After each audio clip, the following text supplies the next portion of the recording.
In the quiet seaside village of Haven's Edge, a massive iceberg off the coast drew everyone's attention.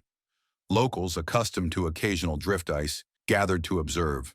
As morning light revealed its true, unbelievable form, a collective gasp echoed. This iceberg was unusually large, having traveled far with little melting, baffling onlookers. While most were stunned by its size, one person noticed something very different. Michael, scanning the iceberg with high-quality binoculars, was fascinated. His gaze stopped on something out of the ordinary at the top. Something was moving, but he couldn't see it clearly before it vanished over the iceberg's edge. Stunned and intensely curious, he wondered what could be on it. Whatever it was must have been there for weeks, surviving the slow drift on the dangerous, melting top. Unsure what to do, Michael doubted anyone would believe him without proof. He barely believed it himself. He could ignore it, but that wasn't his way. Bored with his quiet town, he craved excitement. This movement on the iceberg was his adventure. He decided to investigate alone, telling no one. He knew he could borrow his brother-in-law's speedboat and bought ice climbing equipment, raising eyebrows at the store. Mr. Henderson, the sharp-eyed shop owner, a man who had seen his share of nautical folly in Haven's Edge, leaned heavily on the worn wooden counter, his gaze fixed on Michael with a mixture of disbelief and paternal concern. Knowing full well about the colossal iceberg that had become the sole topic of conversation in the village, he questioned Michael's dangerous plan with a slow shake of his head. "Now, Michael," he began, his voice a low rumble, "you're not seriously thinking of climbing that thing, are you? It's not a stroll on the beach, son. That ice is unstable, liable to crack or calve at any moment. You could fall, freeze, or worse." Michael, shifting uncomfortably under the older man's scrutiny, insisted he had his reasons he wasn't about to share, and stated with a firmness that surprised even himself that he was determined to go, with or without the proper gear. He added, hoping to sway the owner, that attempting such a climb without the equipment would undoubtedly be far more perilous, almost suicidal. The owner sighed deeply, the sound echoing the shop's quiet disapproval.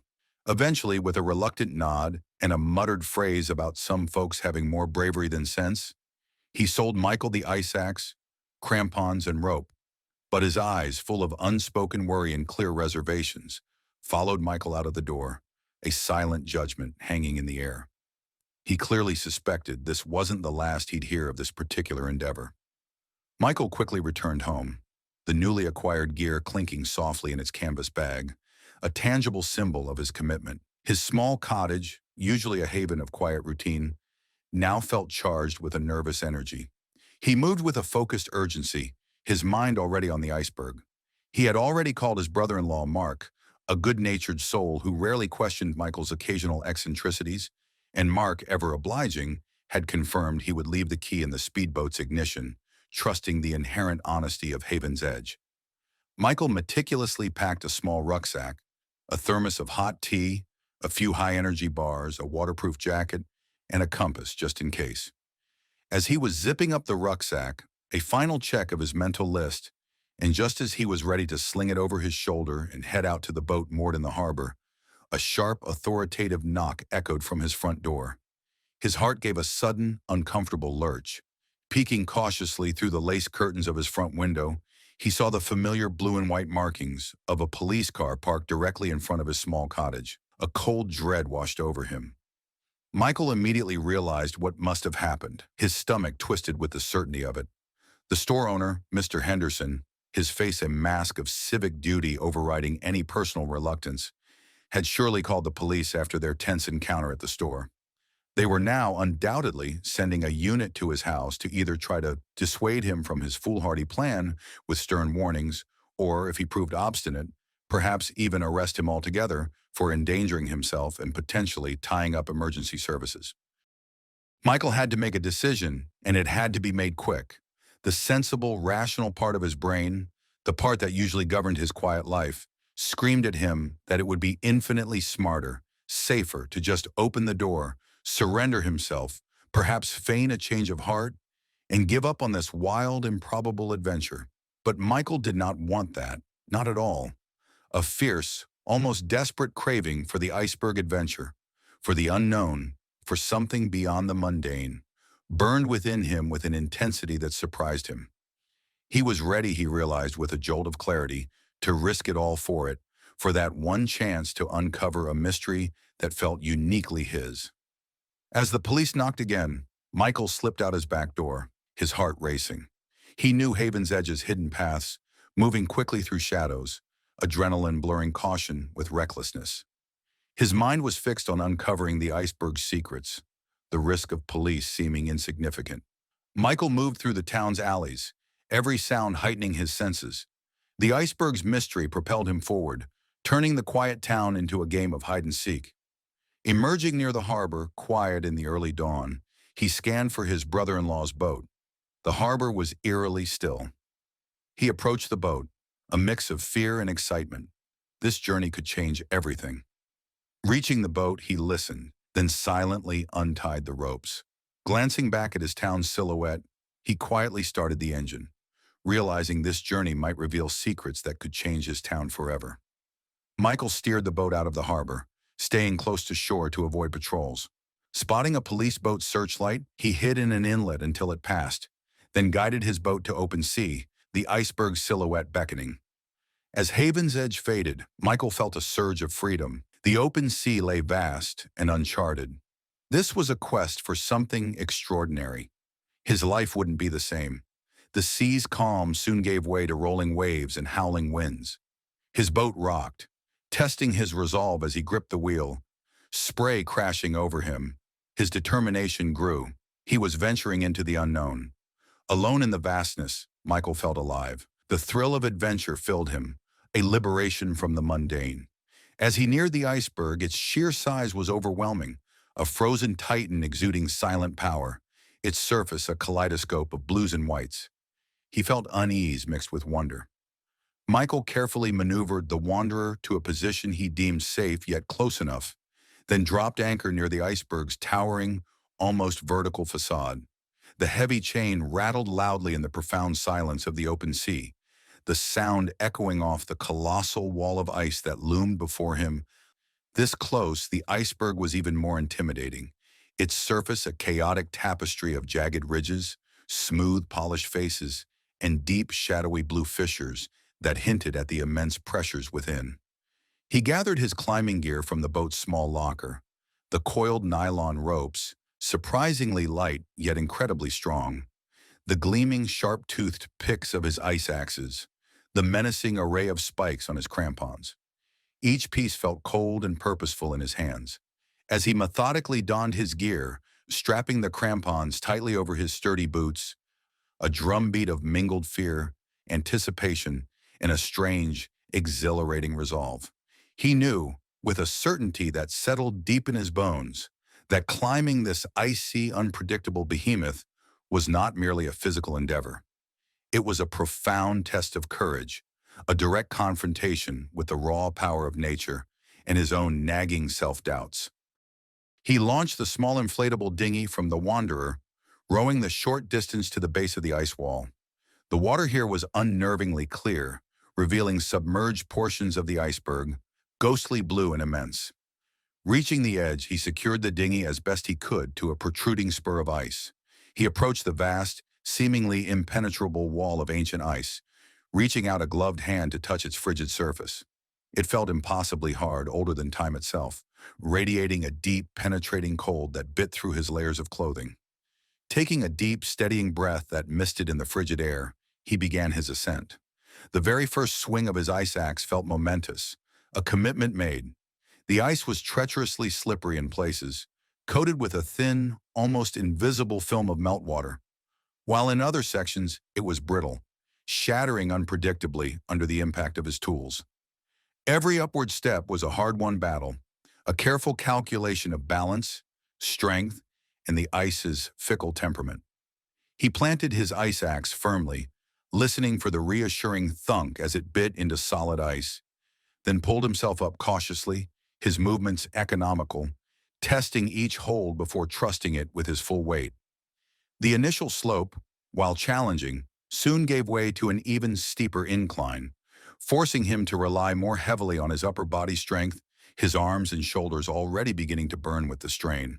The crevices, which had seemed like mere dark lines from the boat, widened into yawning, deep chasms, their shadowed depths hinting at the iceberg's cavernous interior, promising a swift, cold end to any mistake.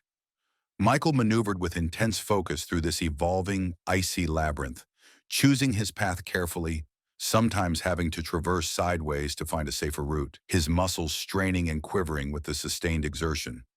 The frigid air, pure and sharp, bit relentlessly at any exposed skin on his face, and each breath he sucked in felt like swallowing needles of ice, a constant, painful reminder of the hostile environment he had chosen to invade.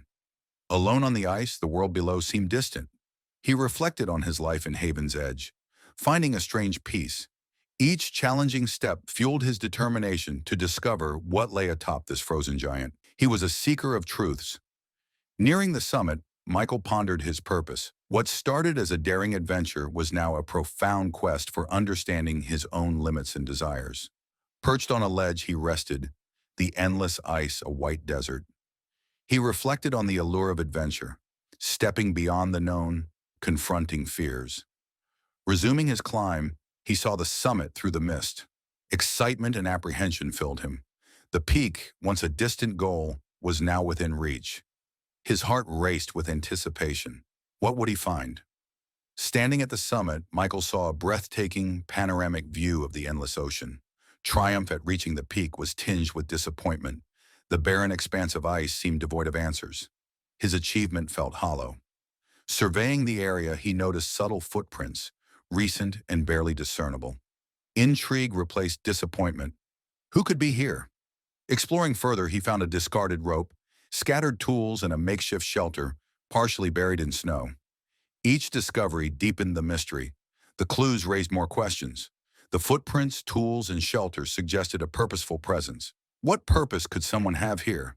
Driven by the mystery, Michael intensified his search. Behind a large ice formation, he found deep, man-made grooves in a small, buried metal box with old photographs of the iceberg. He then stumbled upon a soot-blackened circle of stones, a fire pit, and neatly piled empty food cans. Someone had spent significant time here. Venturing further, he discovered a makeshift shelter in a crevice, built from a tarp and ice axes. Inside, a sleeping bag and personal items lay scattered. Scattered items painted a picture of a lone survivor. A worn journal, a flashlight, a knife, and a photograph of someone at a research station. These remnants stirred wonder and empathy in Michael. The most revealing find was scientific equipment, weathered notebooks, a broken Geiger counter, and a battered telescope, hinting at a scientific mission. Suddenly, a fierce blizzard engulfed the summit. Michael scrambled to build a shelter using the discovered tarp and his ropes. Inside his crude refuge, he battled the relentless wind and plunging temperatures, the cold seeping into his bones. As night progressed, he rationed food and water, melting snow with a small stove. The situation was dire, but he refused to despair. Throughout the treacherous night, his thoughts oscillated between safety and the iceberg's secrets. Dawn broke, the storm subsiding. Michael emerged to a world transformed by snow, stunningly beautiful. He prepared to continue his exploration, his determination to uncover the truth unwavering. He found more signs. A half-buried notebook with scribbles, worn gloves frozen in time. Beyond the shelter, he followed fresh footprints across the summit, leading him to a secluded area, a makeshift research station under a camouflage tarp. Scientific instruments, geological samples, and an old camera hinted at a serious endeavor. Among the items, Michael found journals detailing the work of a scientist, Dr. Jensen, who studied the iceberg's trajectory and composition. His meticulous notes painted a picture of a passionate man committed to understanding Arctic secrets. Michael realized the iceberg was a moving laboratory. Dr. Jensen's research offered insights into climate change, and Michael felt profound respect for his dedication. In the dense fog, a figure emerged, Dr. Harold Jensen, weary but with undiminished spirit. Shock gave way to questions. Michael and Dr. Jensen cautiously began to talk.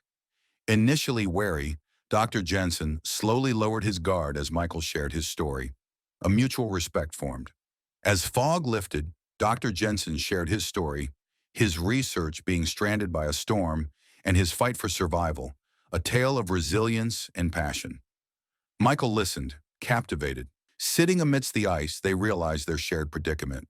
They discussed limited resources, unpredictable weather, and signaling for rescue. A bond formed from shared adversity. Despite their dire situation, they found solace in companionship, their discussions mixing practical strategies with shared laughter. With supplies dwindling, they built a makeshift beacon from Dr. Jensen's equipment and Michael's gear, positioning it at the highest point. As they waited, a severe storm hit, winds threatening their shelter and beacon. Huddled together, they battled to keep the beacon alive. In the blizzard's chaos, the beacon, their lifeline, continued its signal. They watched anxiously, survival hinging on this faint call. As the storm raged, a search and rescue helicopter, alerted by Haven's Edge police, appeared, having spotted the beacon. Relief surged through Michael and Dr. Jensen. Aboard the helicopter, they watched the iceberg fade, reflecting on their incredible journey. Isolation, survival, unexpected friendship. The experience had changed them, forging a bond. This was more than rescue. It was the start of a new chapter, defined by resilience and a profound respect for nature.